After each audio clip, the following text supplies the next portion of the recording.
ಸಾರಕ ಹಾವು ಸೌಸ್ಕೇಲ್ಡ್ ವೈಪರ್ ಎಕ್ಹಿಸ್ ಕ್ಯಾರಿನೆಟಿಸ್ ಭಾರತದಲ್ಲಿನ ಅತ್ಯಂತ ಅಪಾಯಕಾರಿ ವಿಷಕಾರಿ ಹಾವುಗಳಲ್ಲಿ ಒಂದು.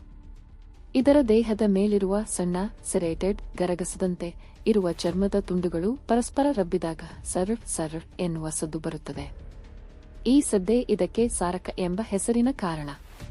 ಸಾಮಾನ್ಯವಾಗಿ 30 ರಿಂದ 60 ಸೆಂಟಿಮೀಟರ್ ಉದ್ದದ ಈ ಹಾವು ಕಂದು ಬೂದು ಬಣ್ಣದಲ್ಲಿದ್ದು ದೇಹದ ಮೇಲೊಂದು ಜಿಗ್ಜಾಗ್ ಮಾದರಿಯ ಗುರುತು ಕಾಣುತ್ತದೆ. ಬಾಯಿ ತೆಗೆಯುವಾಗ ತಕ್ಷಣ ದಾಳಿ ಮಾಡುವ ಚುರುಕು ಸ್ವಭಾವವು ಇದಕ್ಕಿದೆ. ಇದು ಸಾಮಾನ್ಯವಾಗಿ ಒಣ ಪ್ರದೇಶಗಳು, ಕಲ್ಲುಮರಳು ಪ್ರದೇಶಗಳು ಹಾಗೂ ಮಾನವ ವಸತಿಗಳಿಗೆ ಹತ್ತಿರವೂ ಕಂಡುಬರುತ್ತದೆ. ಸಾರಕ ಹಾವಿನ ವಿಷ ಹೇಮೋಟಾಕ್ಸಿಕ್ ಸ್ವಭಾವದದ್ದು. ಇದು ರಕ್ತದ ಗಟ್ಟಿಕರಣ ವ್ಯವಸ್ಥೆಯನ್ನು ಭಾರೀ ರೀತಿಯಲ್ಲಿ ಹಾನಿಗೊಳಿಸುತ್ತದೆ.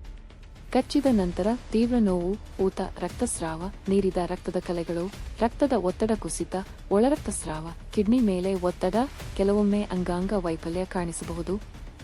ರಕ್ತದ ಗಟ್ಟಿಕರಣ ಸಂಪೂರ್ಣವಾಗಿ ನಿಲ್ಲುವುದು ಈ ಹಾವಿನ ವಿಷದ ಮುಖ್ಯ ಅಪಾಯ. ಚಿಕಿತ್ಸೆಗಾಗಿ ತಕ್ಷಣ ಆಸ್ಪತ್ರೆಗೆ ತೆರಳುವುದು ಅತ್ಯಗತ್ಯ. ಆಂಟಿಸ್ನೇಕ್ ವೆನಮ್ ಮಾತ್ರ ಪರಿಣಾಮಕಾರಿ ಪರಿಹಾರ. ಕಚ್ಚಿದ ಜಾಗವನ್ನು ಕತ್ತರಿಸುವುದು